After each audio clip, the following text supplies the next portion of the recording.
Hello and welcome again to another screencast edition of Adobe Animate. Today we'll be focusing on setting up our character rig for Adobe Animate's file. So what I'm going to do first is create an Actionscript 3.0 document. Next, what I'm going to do is rechange the size of the stage to 720 by 480. This is a standard widescreen setup. And the next step is what we're going to do is import it to the library. Now keep in mind the file that I'm going to import is an AI file, which is an Adobe Illustrator. The beauty about Adobe is that you could do cross compatibility of different formats into different Adobe softwares. So what I'm going to do is I'm going to go to File, Import, Import to Library. Now I'm going to find my figure model right here. Now this pop-up little thing should show up already. It's going to ask you to select all the layers. So that's what I'm going to do is import. Now, the next step is to go to my library and you should find the AI file. I'm going to click, drag, and drop. Now my file may be a little bit large. That's okay. What I could do is use the free transform tool to resize it to its proper size to fit within the stage right here. There we go. Perfect. So here's my initial setup. Now, even if I select it using the selection tool, it's going to stay as one entity. But what you need to do is double click. And what happens, it creates a submenu, which has all the list of layers that are listed in here on the bottom. Now the next step of what we're going to do is create and convert it to a symbol. Now, there's many different types of symbols, 3 types of symbols in Adobe Animate, one of them being the movie clip, the other being a graphic symbol, and the other being, of course, the button. Button is usually for interactivity for, say, games or even websites. Graphic buttons has the same capability of interaction for websites, but also static and animated characters and everything else.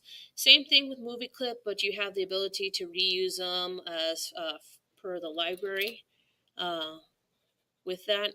So what we're going to do is we are going to convert these to a symbol.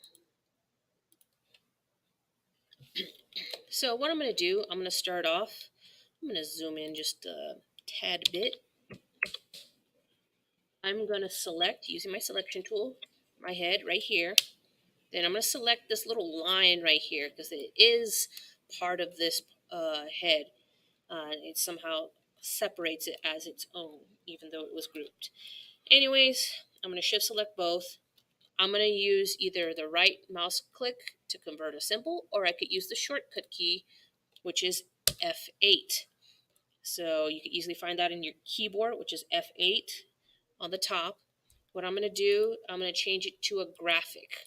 I'm going to call this head. Now, if you accidentally have made it into a movie clip symbol, that's okay. All you have to do is just change it back to here. So if you want to change it and work with that, you're more than welcome to do what you need to do. And pretty much the same within that. So let's see, play once. You could set up the keyframe for this keyframe picker when you begin to animate. It's a good setup when you begin the animation. Now, we're going to repeat the same process here too. Shift select this, F8. I'm going to call this body. Graphic. There we go.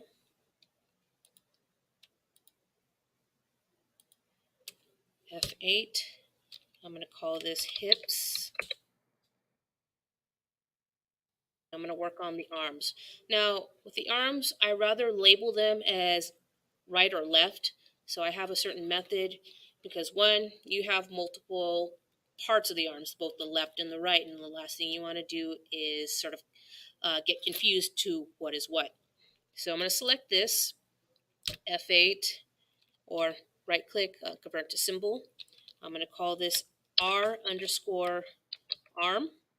So that's an indicator that it's the right arm.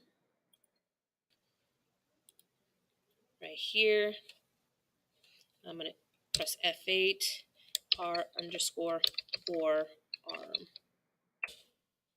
Then work my way to the bottom of the hand, F8, R underscore hand. There we go. And you'll notice the keyframe is set up, and if you look at your library, all of it is set up right here. Now we're going to repeat the same process for the legs right here. It's all redundant, it's all repetitive, and that's what it is. There's really nothing to sort of get confused.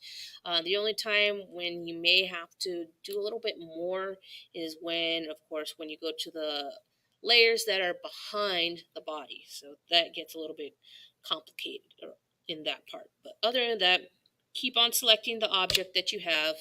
I'm going to call this R thigh. The symbol R, call it ankle, or you could call it calf muscle. R calf.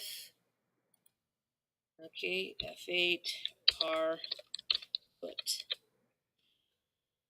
See, all it does is create all this right here within your library. Makes it a lot easier.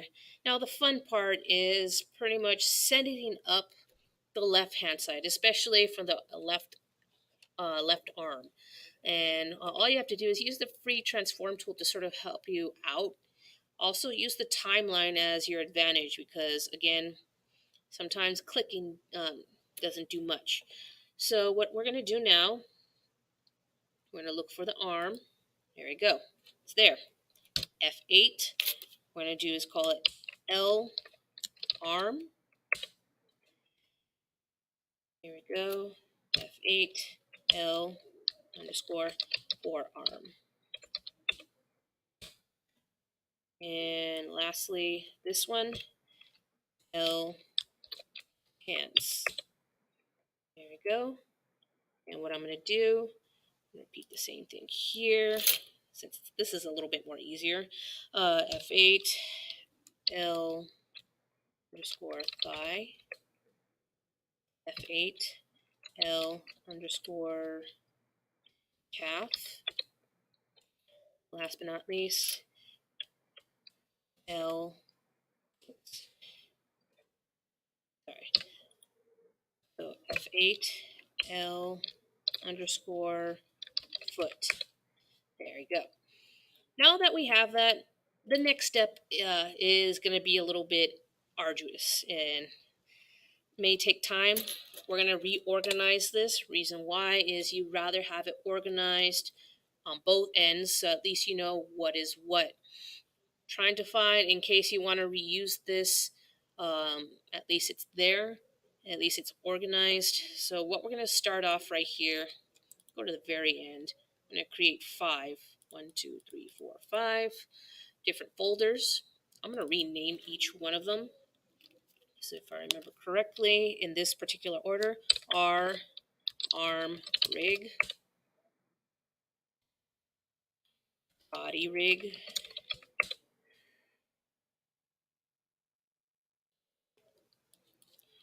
R, leg, rig,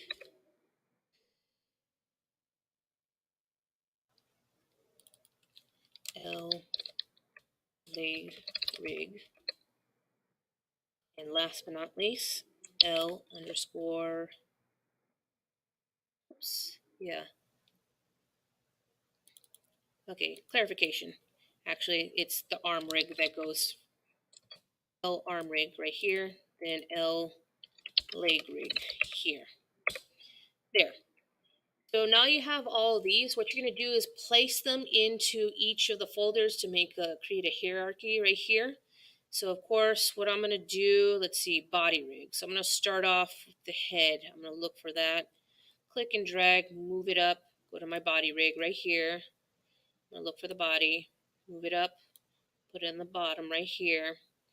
And let's see, hips, move it here. Now keep in mind, be aware of how the movement of each part of the hierarchy, if this little line is extended, that means it's going to be its own separate layer.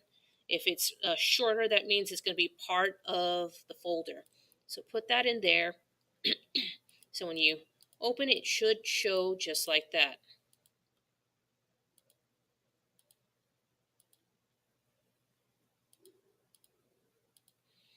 Now, since we already have this, don't worry about all this excess stuff.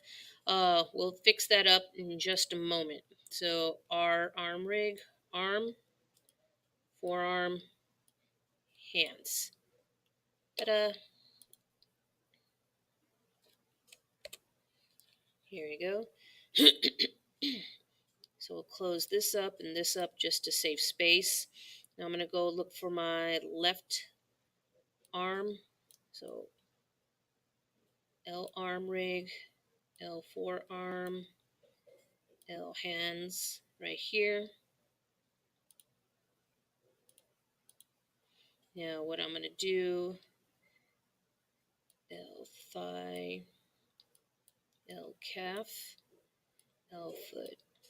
And last but not least, L leg rig right here, calf. Now keep in mind, as a reminder, be sure you have it adjusted to its proper hierarchy. You don't want any accidental overlapping to here. Now, if you don't want to show certain parts like this neck part, we could easily adjust a few things. Put the body on the top first and the head right here, so this covers it up to make a proper wooden art figure, as it should, and we're pretty much set. Now, once we have that, we're going to do this, repeat the same thing here. So 1, 2, 3, 4, 5. Okay, body rig.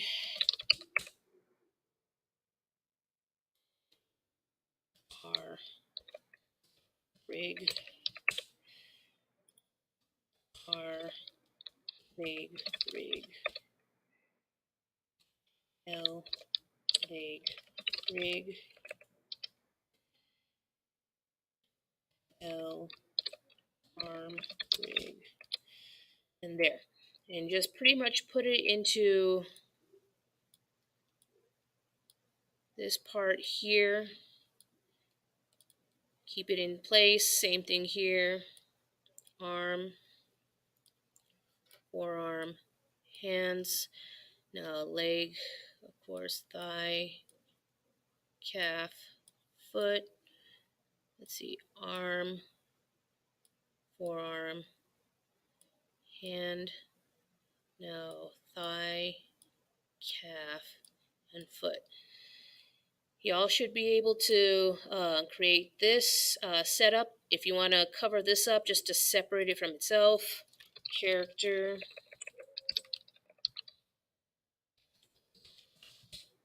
it's there. And all you have to do is just move it up top, so it just makes it more cleanliness, make it more cleaner. And that's what you want, especially when you begin to animate. You don't want to be into one big hot mess. Keep it clean.